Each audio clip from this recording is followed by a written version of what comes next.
Item ಯಾವುದೇ ಇರಲಿ try ಮಾಡಿ ಆಚಿ ಚಿಕನ್ ಮಸಾಲಾ. ಈಗ ಮುಂದಿನ ಸುದ್ದಿಯತ್ತ ಗಮನ ಕೊಡೋಣ. ಇಷ್ಟೆಲ್ಲ ಹೈಪ್ ಕ್ರಿಯೇಟ್ ಮಾಡ್ತಾ ಇದೆ ರಾಜ್ಯದಲ್ಲಿನ 2 ಕ್ಷೇತ್ರಗಳ ಉಪಚುನಾವಣೆ.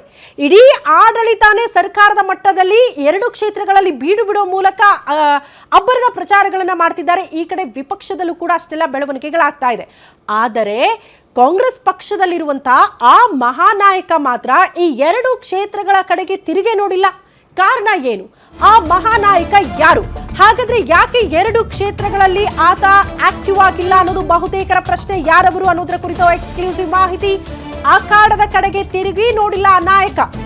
ಇಡೀ ಕಾಂಗ್ರೆಸ್ನ ಆಡಳಿತ ವ್ಯವಸ್ಥೆಗೆ ಬೀಡು ಬಿಟ್ಟರೂ ಕೂಡ ಇವ್ರು ಹೋಗಿಲ್ಲ.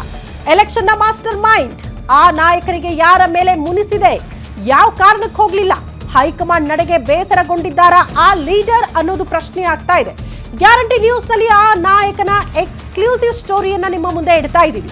ಬೈ ಎಲೆಕ್ಷನ್ ಅಲ್ಲಿ ಇಡೀ ಕಾಂಗ್ರೆಸ್ ಟೀಮ್ ಆಕ್ಟಿವ್ ಆದ್ರೂ ಕೂಡ ಆ ನಾಯಕ ಯಾಕೆ ಹೋಗ್ಲಿಲ್ಲ? 2 ಕ್ಷೇತ್ರಗಳ ಬೈ ಎಲೆಕ್ಷನ್ ನಲ್ಲಿ ದೂರ ಉಳಿದಿದ್ದಾರೆ ಮಾಜಿ ಸಂಸದ ಡಿಕೆ ಸುರೇಶ್. ಅಣ್ಣ ಕೆಪಿಸಿಸಿ ಅಧ್ಯಕ್ಷರಾದ್ರೂ ಕೂಡ ಎಲೆಕ್ಷನ್ ಬಗ್ಗೆ ತಲೆ ಕೆಡಿಸಿಕೊಂಡಿಲ್ಲ ಸುರೇಶ್. ಬೈ ಎಲೆಕ್ಷನ್ ಅಖಾಡದಲ್ಲಿ ಎಕ್ಸ್ಪರ್ಟ್ ಆದ್ರೂ ಕೂಡ ಡಿಕೆ ಸುರೇಶ್ ಅವರು ಕಾಲೇ ಇಡ್ಲಿಲ್ಲ. ಡಿಕೆ ಶಿವಕುಮಾರ್ಗೆ ಸಿಎಂ ಸ್ಥಾನ ಕೊಡದಿದ್ದಕ್ಕೆ ಬೇಸರಗೊಂಡಿದ್ದಾರಾ ಸಹೋದರ? ಸಿಎಂ ಸಿದ್ದರಾಮಯ್ಯ ನಡೆಗೆ ಡಿಕೆ ಸುರೇಶ್ ಅಸಮಾಧಾನಗೊಂಡಿದ್ದಾರಾ? ಅತ್ತ ಹೈಕಮಾಂಡ್ ವಿರುದ್ಧವೂ ಕೂಡ ಬೇಸರಗೊಂಡಿದ್ದಾರಾ ಮಾಜಿ ಸಂಸದ ಡಿಕೆ ಸುರೇಶ್? ಸಂಕಟ ಬಂದಾಗ ಮಾತ್ರ ತಮ್ಮನ್ನ ಬಳಸ್ಕೊಳ್ತಾರೆ ಅನ್ನುವಂತಹ ಅಸಮಾಧಾನ ಏನಾದ್ರೂ ಇದೆಯಾ? ಹೀಗಾಗಿ ದಾವಣಗೆರೆ ಮತ್ತು ಬಾಗಲಕೋಟೆ ಬೈ ಎಲೆಕ್ಷನ್ ಇಂದ ದೂರ ಉಳ್ಕೊಂಡಿದ್ದಾರಾ ಮಾಜಿ ಸಂಸದ ಡಿಕೆ ಸುರೇಶ್?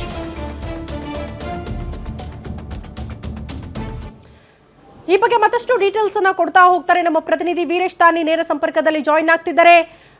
ವೀರೇಶ್, ಏನ್ ಕತೆ ಅಂತ ಮಾಜಿ ಸಂಸದ ಡಿಕೆ ಸುರೇಶ್ ತಮ್ಮ ಸಹೋದರ ಕೆಪಿಸಿಸಿ ಅಧ್ಯಕ್ಷ ಅವರ ನೇತೃತ್ವದಲ್ಲಿ ಚುನಾವಣೆ ಗೆಲ್ಲಲೇಬೇಕಾದಂತ ಅನಿವಾರ್ಯತೆ ಪ್ರತಿಷ್ಠೆ ಇದು.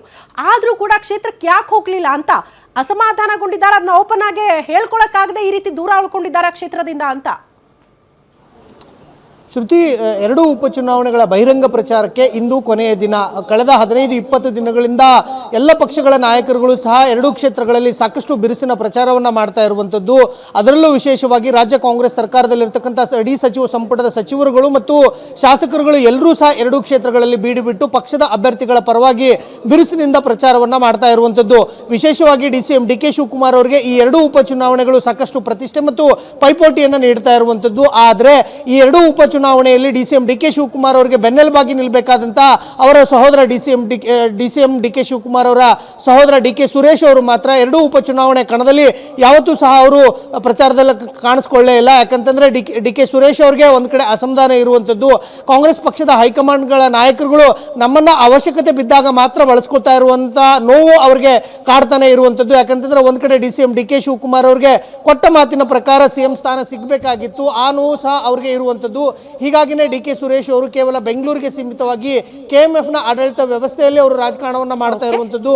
2 ಉಪಚುನಾವಣೆಯಲ್ಲಿ ಅವರು ಯಾವತ್ತೂ ಸಹ ಪ್ರಚಾರದಲ್ಲಿ ಭಾಗಿ ಆಗದೆ ಇರೋದು ಅಸಮಾಧಾನಕ್ಕೆ ಕಾರಣ ಅಂತ ಹೇಳ್ಬೋದು. ಶ್ರುತಿ. ಓಕೆ ವೀರೇಶ್, ಧನ್ಯವಾದಗಳು ತಮ್ಮೆಲ್ಲ ಮಾಹಿತಿಗೆ.